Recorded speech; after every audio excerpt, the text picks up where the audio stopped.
As you hopefully know, this year we continue the Year of Mercy, which began in Advent and will go all the way through the Solemnity of Christ the King, which is November 20th of this year. And so often when we think of mercy, we think of only going to confession and receiving the sacrament of reconciliation, which is a beautiful thing, and hopefully many of you have continued to partake of that throughout the year. But in declaring the Year of Mercy, Pope Francis did not only want to forgive you, but also he wanted to inspire you to do acts of mercy.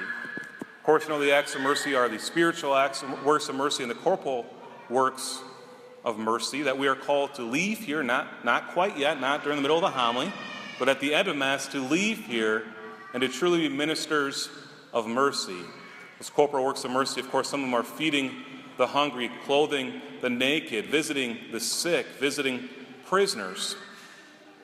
And our gospel reading today really speaks of this, I believe, especially at the end, when it states, when you hold a banquet, invite the poor, the crippled, the lame, the blind. Blessed indeed will you be because of their inability to repay you. Welcome those into your home, or to go and visit those who may not be the same economic, structure as us, or a different class, to those who are most in need. When I think of a perfect example of this, I can't help but think of soon-to-be St. Teresa of Calcutta.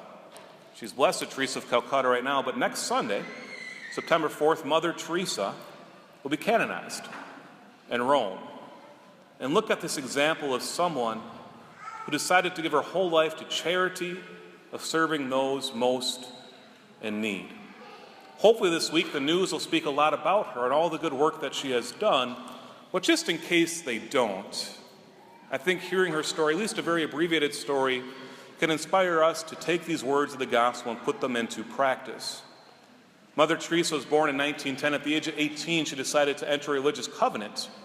And she did not enter the Missionary Sisters of Charity because they did not exist at that time. Rather, she entered the covenant of the Sisters of Loretto, which is based out of Ireland. This kind of focused on education. And at a very young time in her novitiate, they sent her off to Calcutta, where she also took her final vows. She was part of the Sisters of Loretto for 20 years, actually becoming the principal of St. Mary's School in Calcutta. And she did a marvelous job.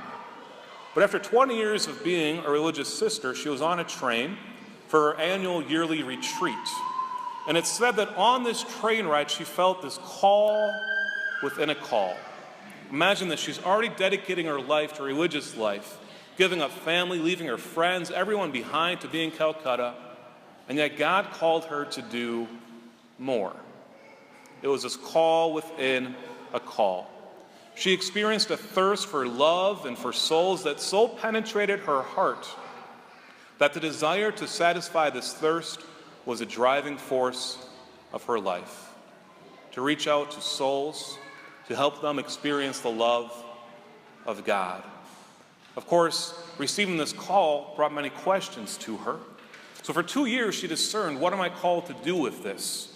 I like being a sister of Loretto. I like being part of this religious life. But she continued to pray and discern and put it to the test. And after 2 years of this, she felt the call to leave the Sisters of Loretto. And so she did.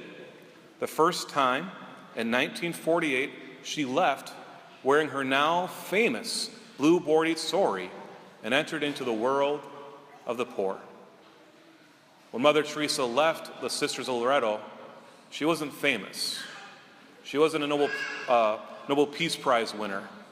Only the people of Calcutta, a couple of them knew her. And yet when she left, she put her trust in God, saying, I am called to serve those who are poor. And so she went to the streets. She went to homes. She went to the poor, the crippled, the lame, and the blind, and ministered to them day in and day out, doing it with charity, doing it with love. Eventually, some of her former pupils, the ones that she was principal to, saw her, and they joined her as well. And they started to serve with her. And so in 1950, the Missionary Sisters of Charity became an official religious organization or official order established in the Archdiocese of Calcutta. And of course, we know from this what happened. Well, they spread throughout the world. They were in India, eventually going to Venezuela, eventually throughout the world, including the communist nations, especially during the time of more communist rules. They went to the places that they were needed most. At the time of her passing, in 1997, there was 4,400 missionary sisters of charity, nuns throughout the world. But Mother Teresa, her whole of her life and labor, bore witness to the joy of loving, the greatness and dignity of every human person. You can't help but look at an image of her in action, holding the dying, ministering to those with AIDS, ministering to children abandoned in the streets. And she saw in them what society did not. She saw in them that they were a son and daughter of God. And they not only deserved the dignity, to be treated with dignity and respect, but they should always receive it out of love. She stated that the value of little things done faithfully and with love and the surpassing worth of friendship is always worth it with God.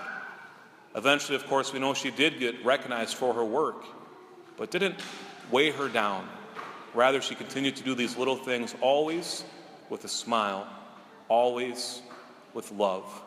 She truly took the words of this gospel, invite the poor, the crippled, the lame, the blind, and welcome them into her life, into her homes.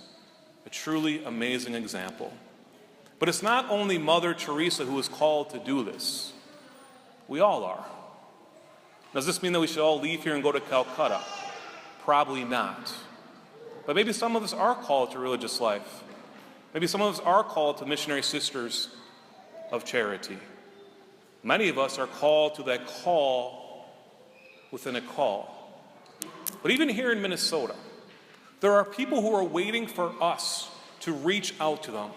There are poor, there are the blind, there are the crippled, and maybe not in a physical sense, but more of a spiritual sense.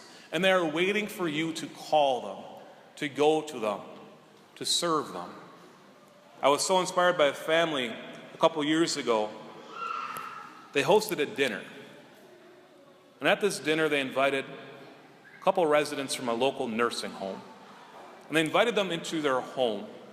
And they treated them like royalty. They treated them like they were the most important people in the world. And these individuals who they invited had been forgotten even by their families. No one invited them to their homes for dinner. Yet they reached out. And I was fortunate enough to be there and to witness this. And it was so inspiring. Because as we know, we think sometimes when we do service, it's us who are doing this good work, but so often we know as well it's those who we serve who actually serve us.